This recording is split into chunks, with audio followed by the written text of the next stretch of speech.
Welcome to food ഇൻഷി. ഞാനിവിടെ കുറച്ച് ഉലുവച്ചീര എടുത്ത് വെച്ചിട്ടുണ്ട്. നന്നായി വാഷ് ചെയ്തെടുത്ത് വെച്ചതാണ്. അത് വെച്ചിട്ട് നമുക്കൊരു കറി ഉണ്ടാക്കിയെടുത്താലോ. ഇത് 2 തരം പരിപ്പുണ്ട്. ഇത് ചെറുപയർ പരിപ്പ്, ഇത് തുവരപ്പരിപ്പ്. ഇതെന്താ വെച്ചാൽ ഇത് രണ്ടും പാടെ ഉണ്ടെങ്കിൽ എടുത്താൽ മതി, ഇല്ലെങ്കിൽ ഇതൊന്ന് മാത്രം എടുത്താൽ മതി, ഒന്നുമില്ലെങ്കിൽ ഇത് മാത്രം എടുത്താൽ മതി. അപ്പോൾ ഇത് രണ്ടും ഒന്ന് നമുക്ക് വാഷ് ചെയ്തിട്ട് കുക്കറിലിട്ട് വേവിപ്പിച്ചെടുക്കാം. കുക്കറിലിട്ട് കൊടുത്തിട്ടുണ്ട്. ഇത് വെന്ത് വരട്ടെ. പരിപ്പ് വെന്ത് വന്നിട്ടുണ്ട്. നമുക്കിതൊന്ന് മാഷ് ചെയ്തെടുക്കാം. അപ്പോൾ നല്ല ടേസ്റ്റ് ഉണ്ടാവും. ഒന്ന് ഉടച്ചെടുത്താൽ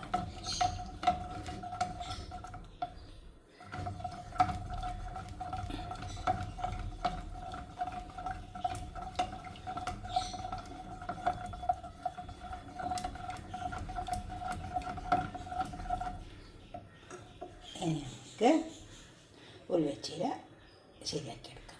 അടുപ്പത്ത് വെച്ചിട്ട് അതിൽ കുറച്ച് ഓയിൽ ഒഴിച്ച് കൊടുത്തിട്ടുണ്ട്. അതിലേക്ക് നമുക്ക് കുറച്ച് കടുക് ഇട്ട് കൊടുക്കാം.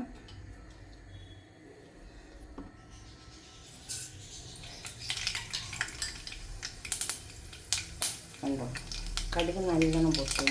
നല്ലോണം ചൂടായാൽ കുറച്ച് നല്ല ജീരകം, 1/2 ടീസ്പൂൺ നല്ല ജീരകം ഇട്ടിട്ടുണ്ട്.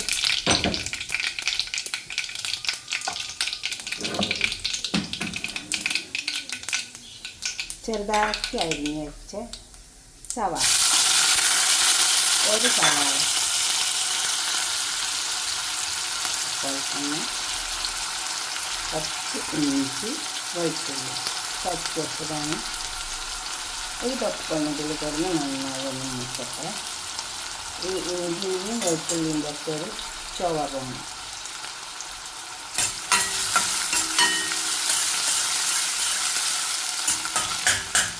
ഉള്ളി അങ്ങനെ മുഴുവൻ എന്ത് ആവശ്യമില്ല, ഒന്ന് മൂത്ത് വന്നാൽ മതി. നല്ലോണം മൂത്ത് വന്ന് ഇനി നമുക്കിതിലേക്ക് കുറച്ച് മുളകിൻ്റെ പൊടി ഇട്ട് കൊടുക്കാം. 1 ടീസ്പൂൺ മുളകിൻ്റെ പൊടി, അതുപോലെ തന്നെ 1 ടീസ്പൂൺ മഞ്ഞളിൻ്റെ പൊടി. ഇത് നന്നായി ചേർക്കണം. തീ ചെറുതാക്കി വെച്ച് കൊടുക്കണേ പൊടികളിടുമ്പോൾ. ഇനി തക്കാളി,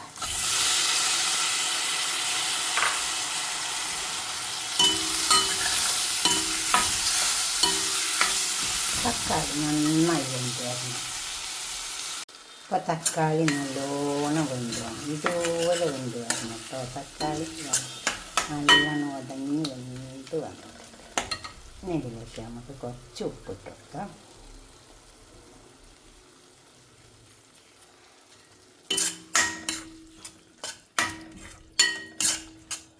ഇനി നമുക്ക് ഈ ഉലുവച്ചീര ഇതിലേക്ക് ഇട്ട് കൊടുക്കാം.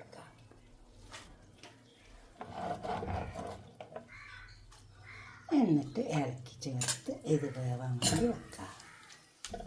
ഒന്ന് മൂടി വെച്ച് കൊടുത്താൽ മതി. അപ്പോൾ അതങ്ങനെ വേവട്ടെ. ഇത് വേവട്ടെ.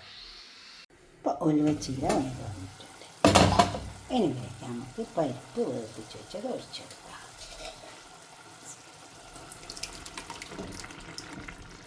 ഒന്ന് ഉടച്ചെടുത്താൽ നന്നായി ഉടഞ്ഞാൽ നല്ല ടേസ്റ്റ് ഉണ്ടാവും. ഇനി ഇത് കുറച്ച് സമയം ഒന്ന് മൂടി കൊടുത്തിട്ട് നമുക്കൊന്ന് നമ്മൾ കടുക് പൊട്ടിച്ചെടുത്താൽ ഇനി ഇതിൽ കുറച്ച് ഉണക്കമുളകൊന്ന് ചട്ടി ഒന്നിച്ചെടുക്കാം. അതിലിട്ടിട്ട് കുറച്ച് എണ്ണ ഒഴിച്ചിട്ട് നമുക്ക് ഇത്തിരി ഉണക്കമുളക് ഇതിലൊന്ന് തൂമിച്ചിട്ടിട്ട് കൊടുക്കാം. കുറച്ച് സമയം ഒന്ന് മൂടി കൊടുത്താൽ മതി. ഒന്ന് തിളച്ചതിന് ശേഷം നമുക്ക് ഓഫാക്കാം. നമുക്കിതൊന്ന് തൂമിച്ചിട്ടിട്ട് കൊടുക്കാം. കുറച്ച് ഓയിൽ ഒഴിച്ച് കൊടുത്തിട്ടുണ്ട്. ഇനി ഇതിലേക്ക് ഈ ഉണങ്ങിയ മുളക് ഇട്ട് കൊടുക്കാം.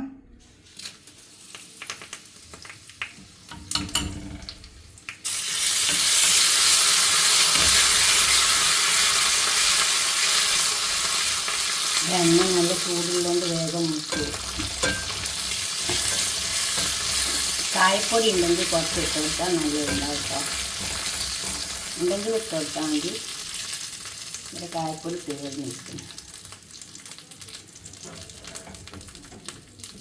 അതിത് നമുക്ക് ഇതിലേക്ക് ഒഴിച്ചു കൊടുക്കാം.